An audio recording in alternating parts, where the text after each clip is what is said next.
We are so flawed in everything I do and everything I try to teach and show people is that we're going to make mistakes and that it's okay to make mistakes and still go out and do good things. You can still go out and do really big good things and be a flawed person. I think a lot of us have this misconception that we're going to do good things, we have to be perfect. Welcome to another episode of Threads of Enlightenment. As usual, it is my honor to welcome our guests because they're coming with a couple of things I deem very expensive: their time. Beautiful time. 24 hours has been offered to every man and woman that has ever hit this little rock called Earth. What we do with our time will tell us a lot about ourselves. I am telling you, I can watch you and see what you do with your time, and I'll know who you are. The other is the journey.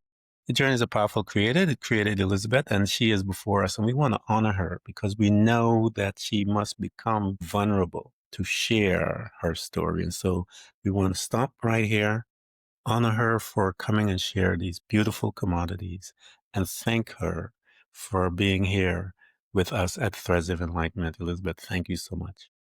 Thank you so much for having me. I'm excited to be here. It is an honor. I love to ask this question. As I said, it's straight to the heart as I love things to my personality. And my question is this. I alluded to the two offices that we occupy, loving the self and becoming aware of who we are, and the other is that servant. My question to you, Elizabeth, is how do you serve mankind? Well, I try to serve mankind in everything I do. I also try to be gentle with myself, serving the other side, remembering that I'm only human and that I'm going to make mistakes and that I'm going to have temper flares or whatever, right? That us humans have. But what I do on a broader scale is I like to bring people closer to who they are, to their love center through hypnotherapy and guided meditation. I also raise two amazing kids who I feel like are taking steps toward creating a better world every day. And I'm raising them to do that as much as I can within my human limitations and within theirs. I think our But human limitation makes us beautiful, Elizabeth. that's what I think too, right? We are so flawed. And for me, in everything I do and everything I try to teach and show people is that we're going to make mistakes and that it's okay to make mistakes and still go out and do good things. I think sometimes we beat ourselves up when we're like, oh, I was horrible to that person. And we have this rift between us now. And that means I'm just horrible and I shouldn't go out there and try and pursue creating a world more full of love because I've got this stain. And for me, I think those stains, those are what makes us human. Those are our survival instincts. Those are things that we are born in this world with and things that we're here to learn. But it doesn't mean that we can't go out and then still do good things. So that's a big thing that I like to talk about is that you can still go out and do really big, good things and be a flawed person. I think a lot of us have this misconception that if we're going to do good things, we have to be perfect. Well, I think that's how crazy we are. Because all the documentations that I've ever read, I grew up in the church. Moses was a murderer. Right? Paul was a mass murderer. I mean, Right. she can go through lists and lists and lists of some of the most powerful historic people in this planet, their beginnings. And I look at things as my mistakes because I had a difficulty with that word. And I remember seeking answers for that because I don't know much about mistake. I think more so of a learning experience. None of us know the answer to things. And so what I do was something that I perceived was right at the time with my emotion or whatever out of anger. And then once I recognize it, I'm like, I have an opportunity to pull back and learn from it. And so my next encounter, or I would seek out that individual and ask for forgiveness and so forth. But my next encounter, I will not react that way if I am walking the path of Mhm. self-development. But if I'm not, I'm going to cuss you out one more time. So here our customs, Elizabeth, is to go back into the beginnings of our beginnings, I call it, because this is where we usually start with all the madness, if you will, is the first location that we visit once we get out of the hospital. You know, they bring mom and dad bring us into this house and call it a home. And we have these two parents there, and we have some of us have siblings, assistants within the madness of this lab that they're going to experiment on us with whatever their trauma is and so forth. And at this location, Elizabeth, we're going to learn communication skills. We're going to start developing our behaviors. We're going to start developing our mindset. We're going to start perceiving things based on some interactions that we have there. Some of them will cause trauma, which will then cause you and I to think certain ways. And all this stuff starts right there. What was Mhm. your family unit like? I'm the youngest of 6, and I had 2 parents together, and my oldest sibling is 16 years older than me. So there was, 3 in a row, 16, 15, and 13 and a half years older than me, and then there's another one that's the next one is, like, 7 years below her, and then there's another, like, 7 years or 5 years before my brother, and then myself 2 years later. So we've got this sort of big kids, little kids, one in the middle. And it really was like that. And so the big kids were hard. They were abusive. And I think they were raised sort of in another generation. Their boomers were Gen X. And also my parents followed suit. They were raised like boomer kids more. I mean, more so in that era of it's okay to beat your kids and, a little bit of violence and things like that. And I think the thing I would hear was, don't leave a mark. That was their methodology with the big kids. By the time my brother and I, the youngest two, were born in the late 70s, it was more, hit them with a spoon, stuff. We weren't getting it as much of the abuse, but we were getting it big time from the big siblings. And the emotional torture as well. I remember a lot of noise and a lot of just trying to get quiet and get internal and stay out of the fray because the fray was terrible. And my brother, who's just 2 years older than me, he would get in the fray a lot because he was more external at the time. He was really rambunctious and getting into everything. And I was just sort of like, okay, I'm just going to go over here with my light bright and play with colors and get into that. And I think, I do think my parents, they did the best that they could with what they had. I don't think either of them had an easy upbringing. Both of them were third generation. My dad's dad raised his siblings, and was a real tough guy who I never met either of my grandfathers because I was born so late for the era. My mom was almost 40 when she had me, which was late then, more so than it is now. And so I think they did the best they could with what they had. I think that both of them had an amount of emotional immaturity that was hard for all of us, though, you know, to Yeah, so that's siblings have that. a way of expressing themselves, if you will, Yeah, that is much different than others. And so here, this young girl, in order to survive, because that is the first stage that we do when trauma enters, is to figure out how are we going to survive. And her survival mechanism is to stay out of the fray, go play with her things and crayons and so forth, and stay away from all the madness and to pull away. In that type of cauldron of abuse, for lack of a better word, that was definite how did abuse. she relate outside of the family? What was her communication skills with her friends? How was she handling her day outside of the family? I remember being generally pretty happy, even with all of that going on. There was a lot of fear in moments. But I remember having friends and being happy and playing, very imaginative.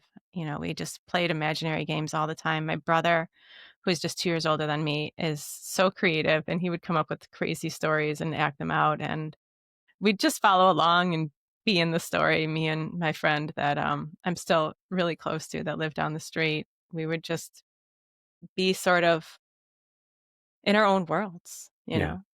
Yeah.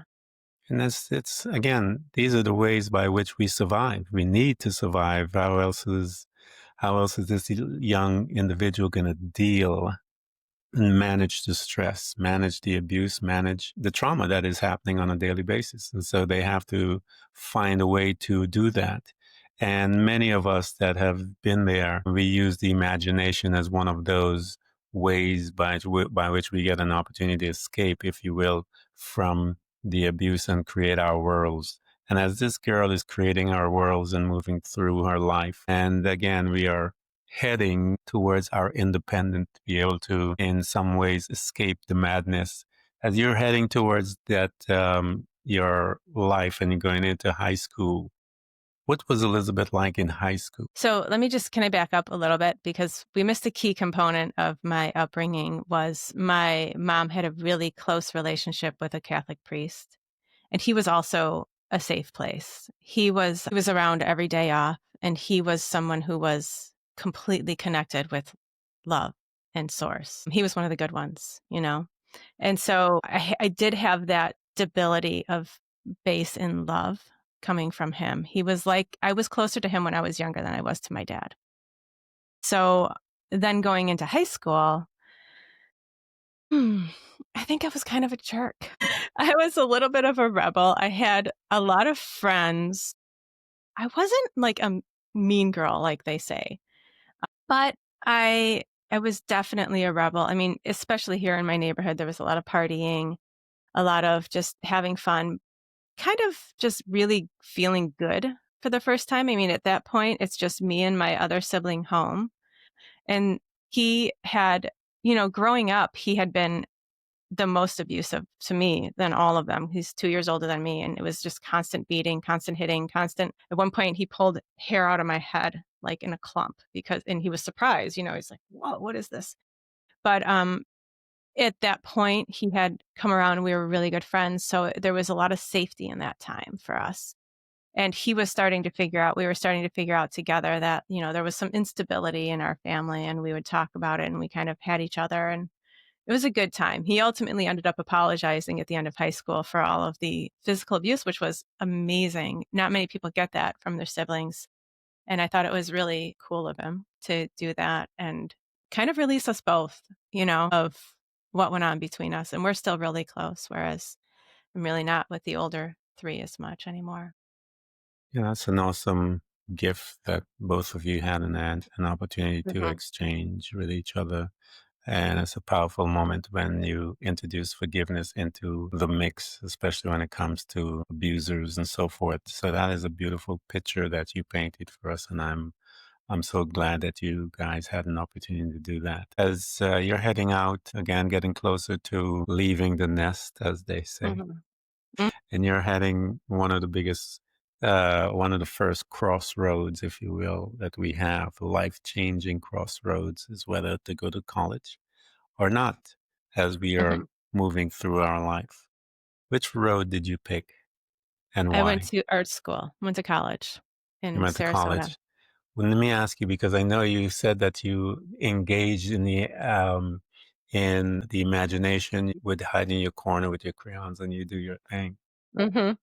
Was that the driving force, your artistic piece? Why did you pick the art? What was it that I knew? Again, you told us it was earlier that it was the way by which you escaped, but what was it internally did it do to you for you to say, okay, I want to do this?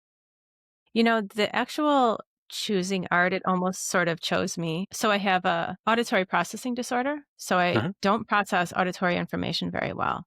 So in the 80s and early 90s, academically, that was just a death sentence. You don't, Yeah. because it was all lecture. They're really good about it now, really good about teaching kids hands-on and in other methods. But at the time, it was all lecture. So all through my life, I was good at drawing, but I pretty much went to it all day because I was just bored all day in school. I couldn't understand anything that was going on. I was always lost. And even though I actually had a diagnosis, which many people didn't back in the 80s, um, it they didn't know what to do with it. Nobody knew how to help me at the time. And so I just was drawing all the time and sort of in my own world and being creative.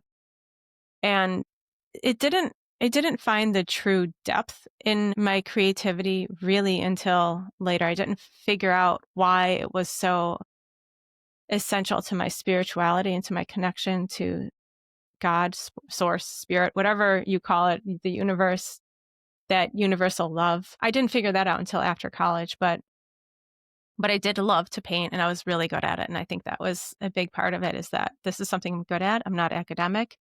I was sort of just said, "Hey, you're the artist, go to art school." So I picked the funnest place I could pick and I went to school in Florida right by the beach.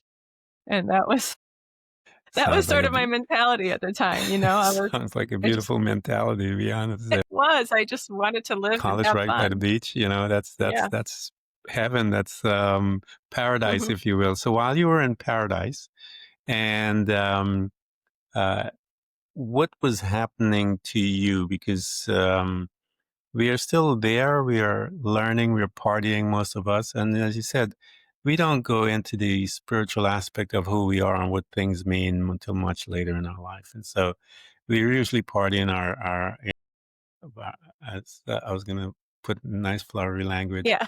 but, we party and we're doing our thing and we're here. But some of us, sometimes things happen to us and we begin to think of life and, what type were you? Were you just full on party mode or were you always had the spiritual aspect in the So background sorry, as the well? puppy. Leave the little child. We're Yeah, okay. it's the puppy. Yeah, the barking is fun. She was under my chair the whole time. Yeah.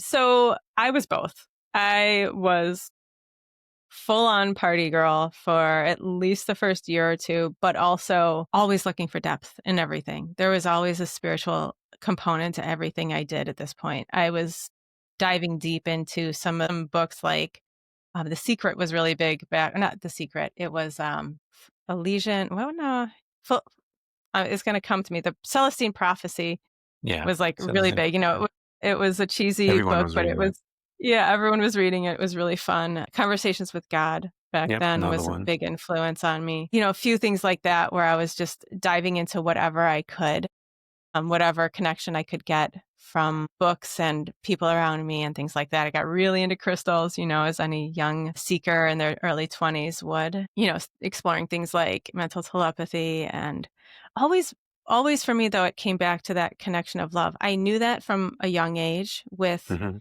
my connection with the priest I mentioned. He made this created this core in me of this place of joy and love and real true connection and that sort of never left me, and once you feel that, you're always looking for it. So I'm always still trying to find that place of connection and love and that spirituality, and whatever I experimented with in college party-wise, never quite stood up to the feeling of that spiritual connection and spiritual love, and I met one of my closest friends in that time period, and because of the Celestine prophecy, she was coming out of a library, and I was going into it, and it was kind of like one of those things in a movie or in a Yes. cartoon, even where we just ran into each other, literally ran like.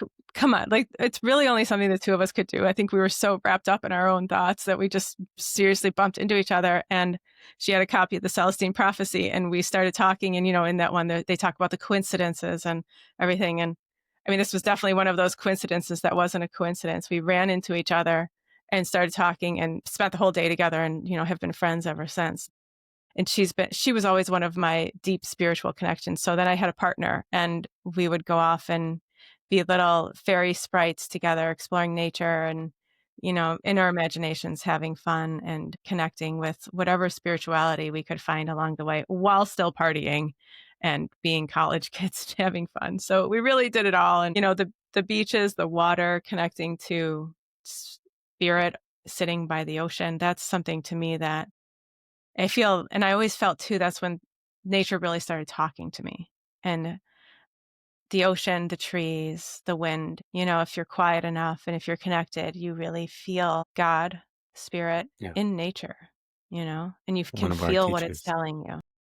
one of the major teachers offered to man is nature. And because I grew up in the church and it tells us to go to the ants and learn from them, learn from here, learn. So one of our Yeah. teachers is nature. And when we spend time there, we get an opportunity to reconnect with self and see that we are a part of it all, that we are one in a sense, and the oneness that has reside within us that people use to segregate and separate us and cause us to get out of sync, if you will, alignment. As you're moving and you're dabbling, I like it. Every one of us were dabbling and partying at the same time. As you're dabbling and you're moving through life, and you're getting further away from everyone, and you're getting into the program, as they say. You go to school, you get your degree, you get your job. You're in the next station by which we are being programmed as to behave within the corporate world. What was your job like, and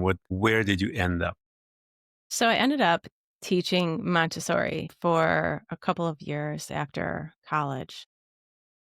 I went on after college and did my Montessori training, but by that time I was done partying. I think I did transcendental meditation.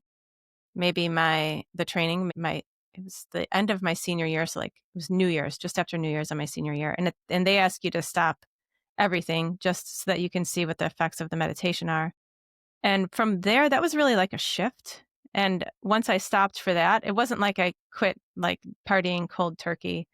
It just sort of stopped being as interesting once Hmm. I realized I really didn't need to be doing that. So I really lost interest in the partying and really dove deeper into my spiritual understandings. And I did Tai Chi. I studied Tai Chi for a long time with this amazing Tai Chi master who's more spirituality than anything, and studied energy and energy work and things like that with him.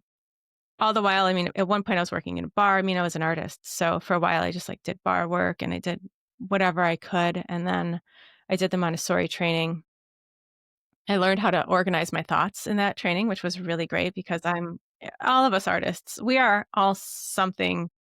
If it's got a D on the end, we are it. We're all over the place. So I definitely had organizational issues, and the Montessori training taught me that. And being a teacher, I loved, but it was exhausting. But I did continue always studying that. I met a saint from India who she hugs people, and I did that for a while, just learning from her and watching the compassion and helping with service through them.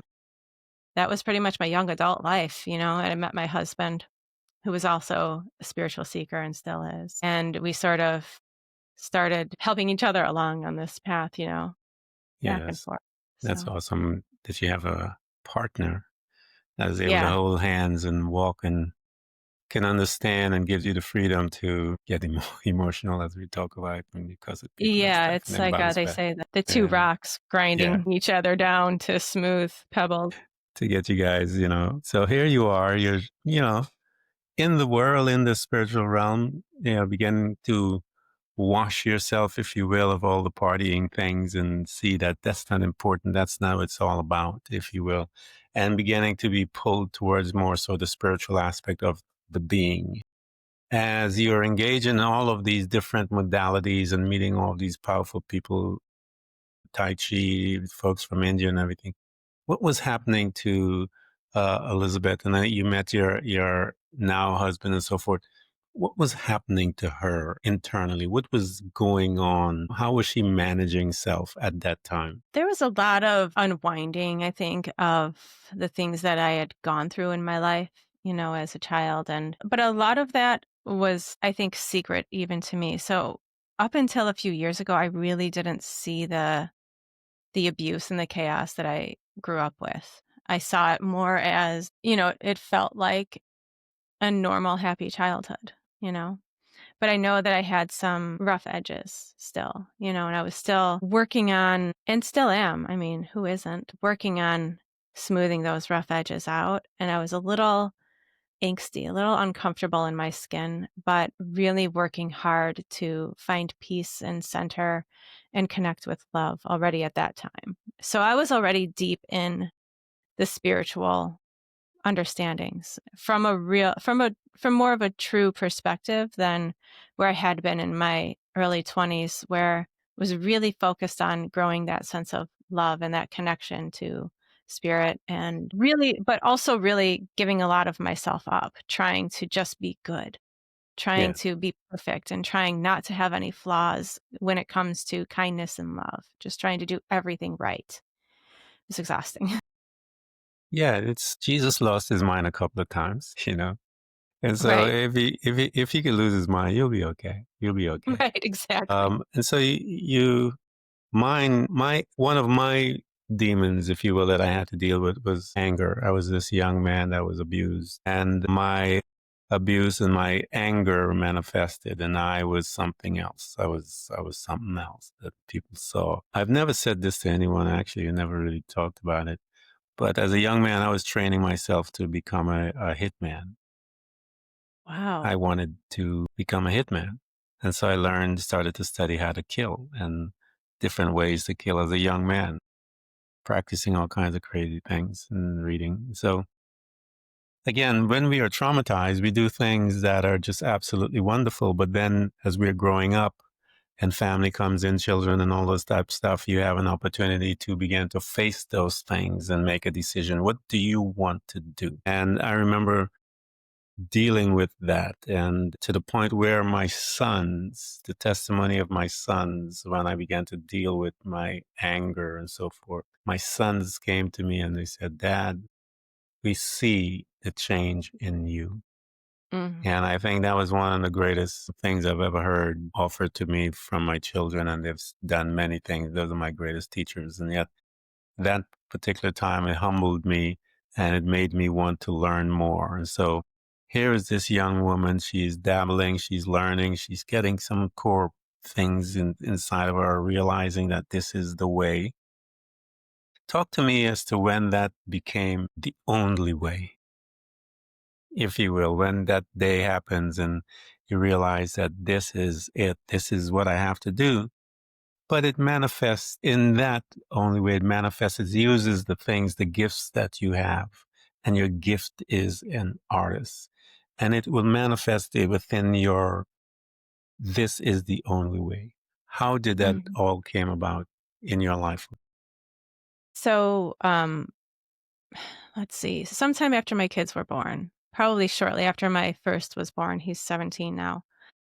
I started painting more from a place of connection. And I really wanted to express with my art that connection to love and spirit. And I wanted people to be able to look at my work and feel that connection. And I did a lot of work in that way for all the way up until I stopped painting. So somewhere along the line I started painting in that way and also teaching, spirituality and Reiki and meditation, self-guided hypnotherapy, self-hypnosis and guided meditations. And then also talking about, my spiritual philosophies and things like that. And so that all sort of started to click together before the pandemic. So by the time the pandemic rolled around, I was really working hard at creating my public persona, which is my real persona, but my public profile as it is, and doing podcasts and, group sessions and things like that. And that's where I really felt like I had hit a groove and I was really working toward this, let's make the world better, one person at a time by loving each other and loving ourselves first. And it wasn't quite gaining the traction that I wanted it to. But then the pandemic hit and I was going strong. I was doing morning meditations in my group every day. I was, let's hold this light. Let's, come together as beautiful beings on this planet even though we're separate. Let's try to stay connected and, I was really holding the light for a lot of people. And then I had some personal issues at home and things just sort of fell apart. And I went into a pretty dark stage. It was, there was all the racial chaos in the United States, and it was really hard to take it all in for me. Like it just there was a lot of so much anger, and I kind of felt lost.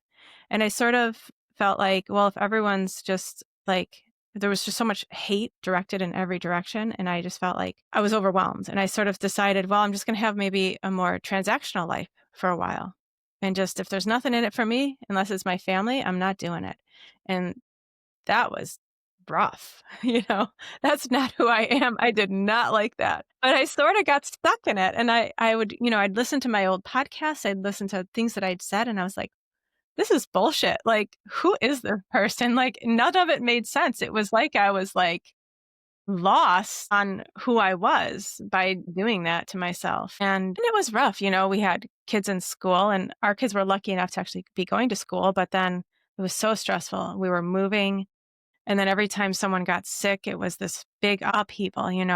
If someone was sick while we were showing the house, they'd like go stay in an Airbnb because they didn't want people like in the house even after you had been breathing in it. If not even if they were sick, but if they had come in contact with someone, it was like that era. And then every time someone was sick, we had to take the kids to get tested so they could go back to school. And so we'd have to find the fastest place and try to get in. It's like all this stress and tension. And so none of that helped. And so it sort of snowballed, and I was just sort of left in this place of disconnection for about 2 or 3 years. So that was, yeah, about 3 years where I was disconnected.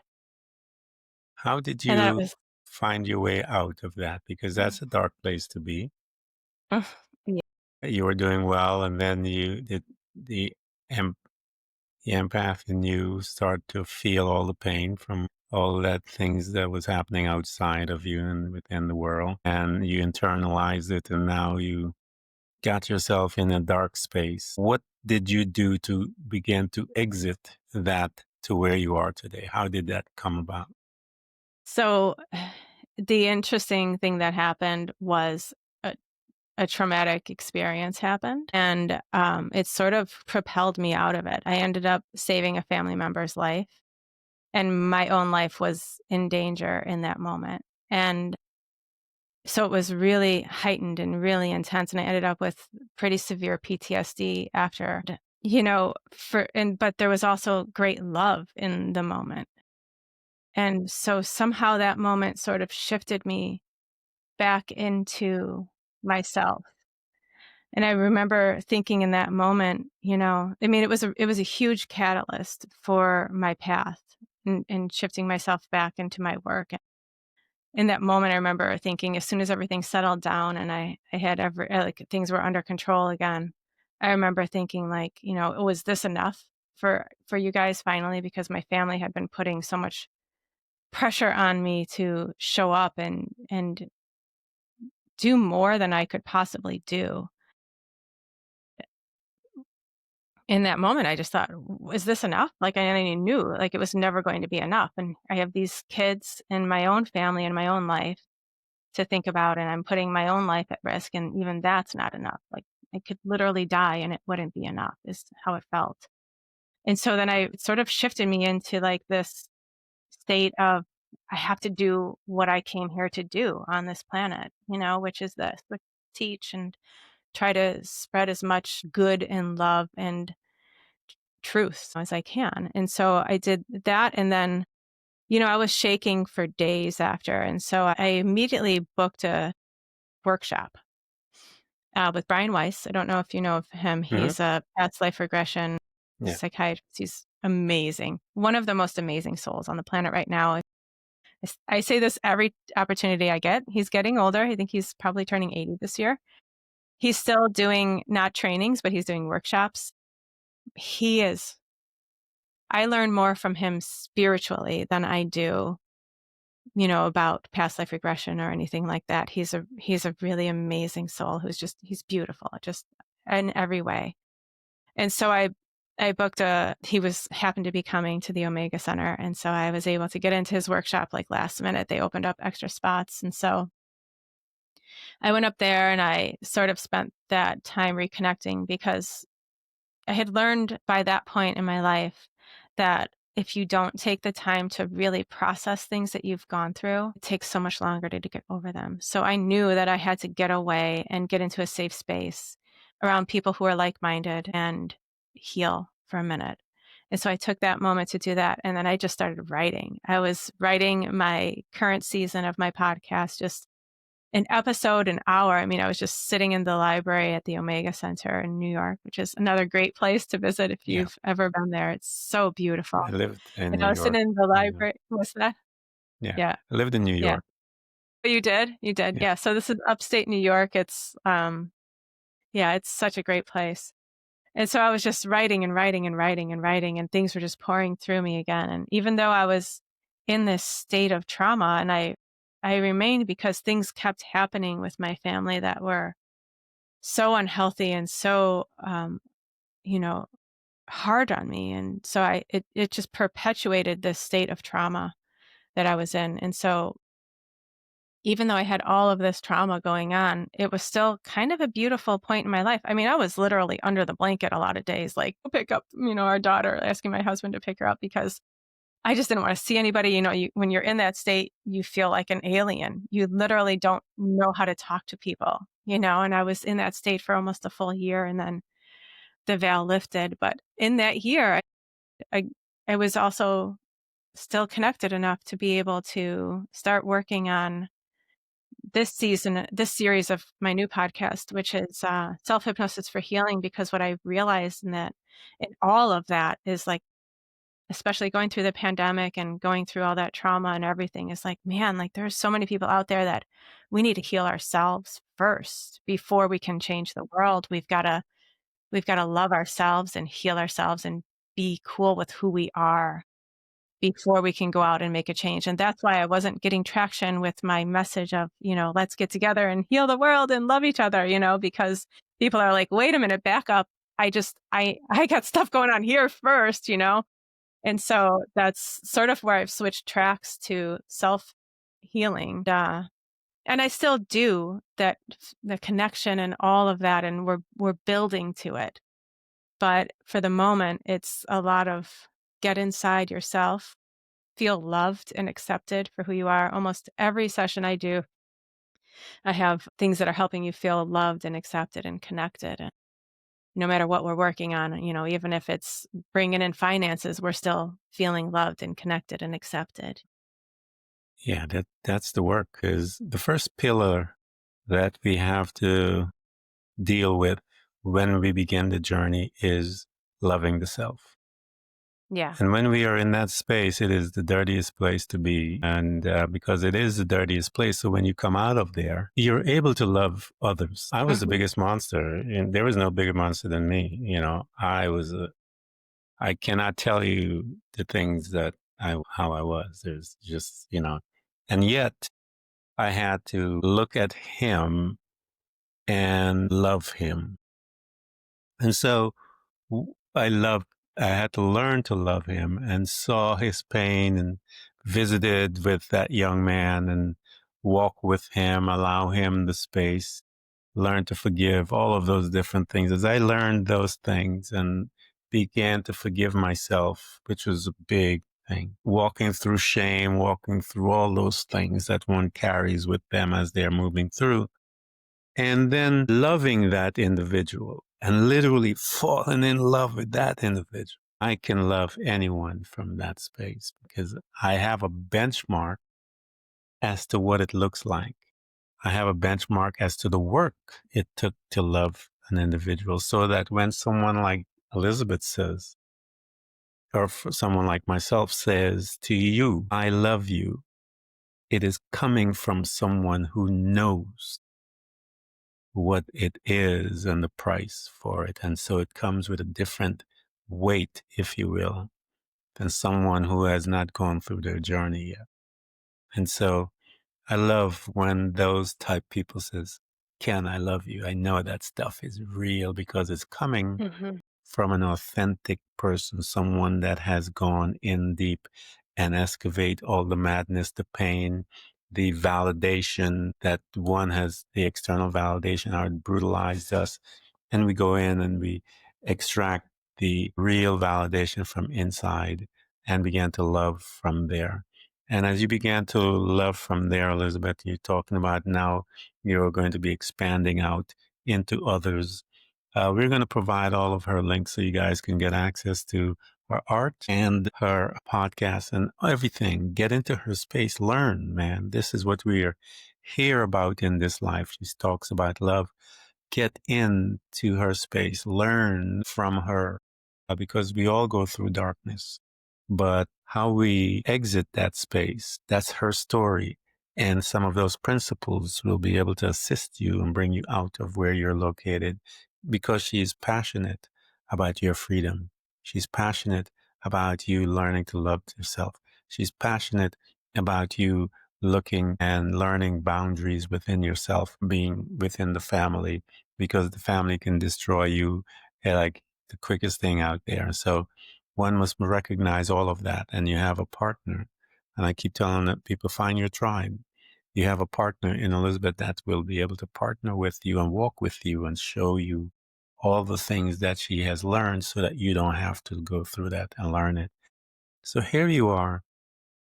Today you are at this space in your life, and you've gone through much. You've gone through the dark spaces, and you deal with it every day. We're growing, and that's the beauty of us all. You have a mic, Elizabeth. And with all the knowledge and all the insights that you've gained over the years, you have this mic, and this mic is connected to all the 8+ billion people on this planet. What would you say? I would say forgive yourself. Those interactions that you are unsatisfied with. I think a lot of us tend to try so hard to do the right thing that when we make mistakes, we think that's it, it's over. I'm not a good person. And that I think we're human, and it's just your nature to look out for yourself and to try to defend yourself. And sometimes even when you're trying to defend what's right in the world, you end up making someone mad. You're always going to make somebody unhappy. Just stick to what you know is your truth, and forgive any little issues that come up, anything that you're unhappy with. Make sure you forgive yourself, because we're all making mistakes. None of us are out here being perfect. Maybe there's like one or two people out there who are perfect, and we should all be following them for sure. But most of us, we're human. We're going to make mistakes, and we should be gentle with ourselves. Remember that you're two parts. You're a human person, but you're also an eternal being. And the eternal being is obviously what we're all striving for, but that humanity is what we're here to experience. So don't fight it. Yeah, Jesus said, he said, do you think I'm good? He says, no man is good. He said, only good is the Father. And so there's science have proven that none, all of our decision, whether it's good or bad, has a selfish kind of connotation to it. Deep down within our being, we are slated to be a little selfish. And so we will make decisions based on that. And Jesus said, no man is Mm-hmm. good. And so what he does, Right. what he's doing is pointing us back to the individual that is good, and that is God. And so he is the source of love, and all that is good. So in our humanity, we reach to him for him to teach us. Even in our craziness, he allows a space by which we can reach him, and he can now teach us to be good, because as we said, as science has proven, that we have been skewed to be Mm-hmm. selfish in our decisions and so forth. So God is good, and he will teach you and I through this broken vessel, this